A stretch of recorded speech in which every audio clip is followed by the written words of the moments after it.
Salam saudara pemirsa, sebelum saya menyampaikan firman untuk saudara-saudara sekalian, saya ingin menyampaikan sebuah lagu kiranya menjadi berkat untuk saudara-saudara sekalian.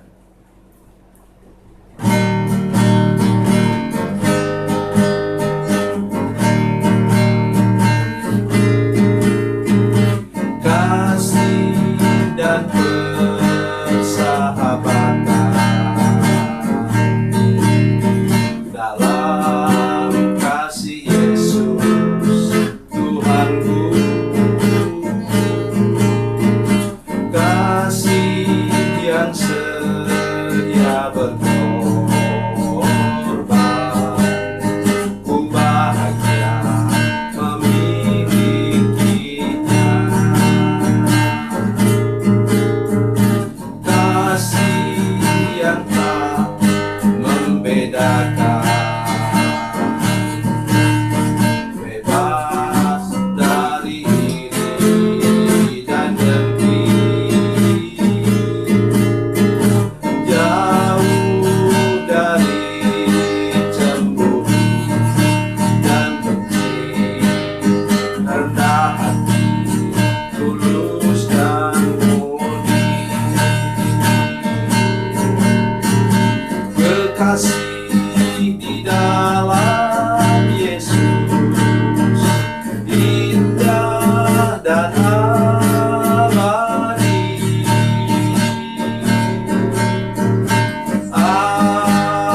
Anugerah dari Tuhanku di dalam kasih dan darahnya. Kekasih di dalam Yesus indah dan abadi.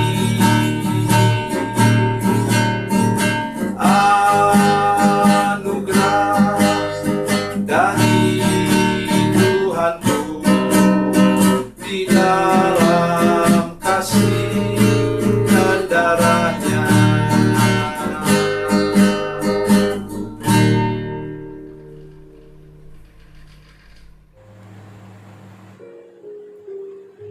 Salam saudara pemirsa, selamat berjumpa kembali dengan saya Pendeta Samuel Jalil dalam program Berita Pengharapan. Dan sekali ini saya ingin menolong kita semua bahwa Tuhan itu punya maksud baik untuk hidup kita. Dia bahkan menyiapkan untuk manusia pertama, dan kalau sudah anak-anaknya sampai sekarang ia siapkan tempat yang aman dan nyaman untuk hidup kita. Satu hal yang kita harus jaga ialah kita berada pada wilayahnya Tuhan. Jangan keluar dari sana. Sebelum mendengarkan firman Tuhan, mari kita berdoa. Bapa, dalam nama Yesus kami datang kepadamu Tuhan. Kami mendengarkan firman Tuhan yang luar biasa malam hari ini. Beri kami anugerah, beri kami pertolongan-Mu Tuhan. Beri kami pertolongan pada mata kami, pada telinga kami, pada hati kami, supaya kami dapat menangkap maksud firman Tuhan dengan tepat dan baik. Terima kasih Tuhan, dalam nama Yesus, haleluya, amin.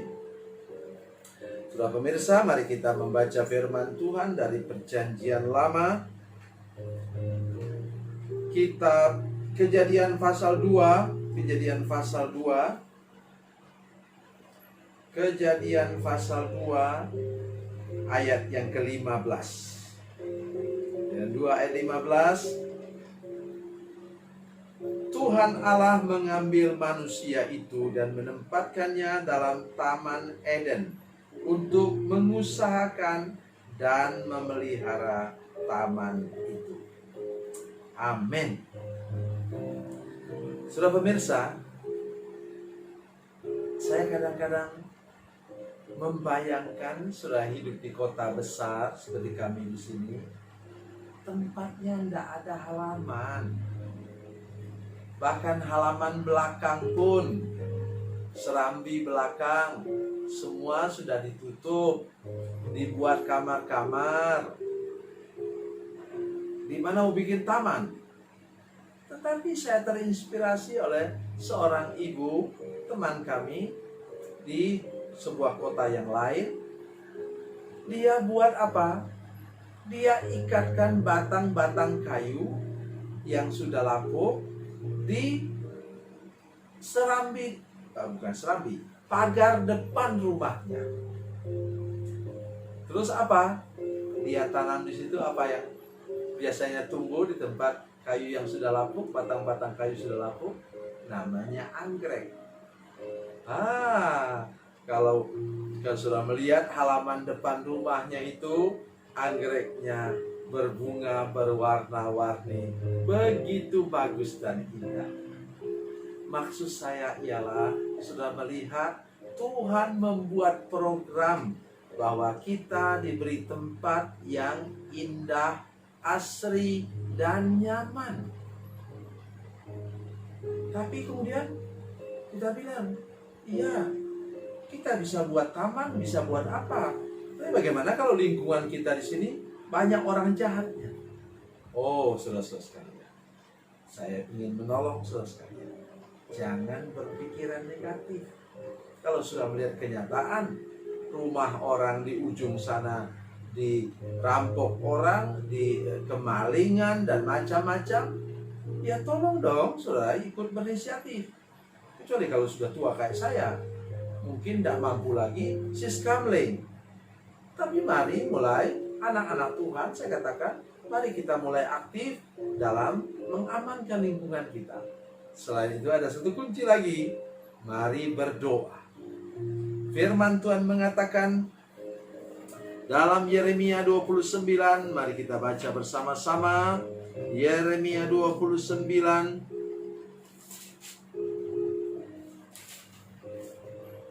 Yeremia 29 ayatnya yang ke-7. Demikian kata firman Tuhan, usahakanlah kesejahteraan kota kemana kamu aku buang, dan berdoalah untuk kota itu kepada Tuhan, sebab kesejahteraannya adalah kesejahteraanmu. Ini mungkin bicara tentang ekonomi, tetapi jangan lupa sudah perlu berdoa untuk keamanan, paling tidak di RT, saudara. Kalau sudah berdoa, anak Tuhan berdoa, pasti Tuhan buat sesuatu yang luar biasa. Maksudnya ialah Tuhan mau tempatkan kita tinggal di tempat yang penuh dengan damai sejahtera, penuh dengan keadaan yang asri dan nyaman di tempat itu. Walaupun sudah berada di kota besar. Saya senang sekali dengan beberapa orang keponakan saya yang masih walaupun mereka tinggal di kota besar, mereka membeli tanah agak di luar kota, ya. Kemudian di sana mereka menanam karet, membuat juga sawah. Dan ada sebagian dari ponakan saya harap mereka mendengarkan program ini karena saya memuji mereka. Di belakang rumah ada halaman sedikit, mereka buat apa? Kolam ikan. Kalau saya pulang, biasanya saya dapat bagian. Mereka buat menjadi empek-empek atau di tempat kami dengan istilah kerupuk basah. Enak. Jadi saudara sekalian, maksud saya ialah tergantung hati. Tetapi ada orang juga yang membiarkan tanahnya gersang, tidak diusahakan dengan alasan kami sibuk bekerja di kota. Jadi dibiarkan tanahnya terbengkalai. Menurut saya ada kesalahan besar. Bukankah kita bisa membayar orang juga untuk mengusahakan tempat itu? Dalam keadaan seperti ini, begitu bagus. Kita pergi ke ladang kita atau tanah kita, kemudian kita ke kebun kita, di sana kita buat barbecue, ya, ayam bakar, ikan bakar, enaknya. Tuhan mau apa saudara sekalian? Tuhan mau kita hidup dalam damai sejahtera. Kita harus ikut juga mengusahakan damai sejahtera. Seperti keadaan sekarang saudara sekalian. Kita selalu dibilang 3 hal. Rajin cuci tangan. Rajin cuci tangan. Ya, kemudian apa? Pakai masker, jaga jarak. 3 hal ini yang terutama. Kalau sudah melakukannya, pemerintah katakan bahwa sudah ikut bagian dalam mengamankan lingkungan kita, daerah atau kawasan di mana kita pergi, atau mall kemana kita pergi, atau pasar kemana kita pergi, untuk hidup dalam damai sejahtera.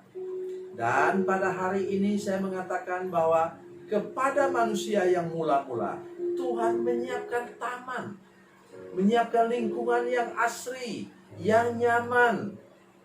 Dan sekarang kita harus buat hal yang sama untuk situasi yang baru sekarang, yang harus kita jalani karena masalah virus ini.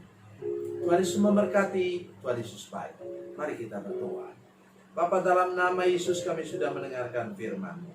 Berkati firman-Mu malam hari ini untuk kami semua, supaya kami menjadi orang percaya yang aktif, menjaga lingkungan hidup kami, lingkungan keamanan di sekitar kami, dan kami juga percaya bahwa Tuhan sedang menyiapkan suatu lingkungan yang nyaman dan asri, yang penuh damai sejahtera untuk hidup kami sebagai anak-anak-Mu. Terima kasih Bapa di surga, dalam nama Yesus kami berdoa dan bersyukur. Haleluya. Amin.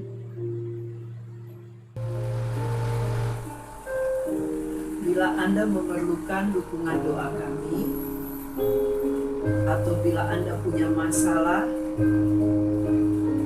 yang ingin didoakan, silakan menghubungi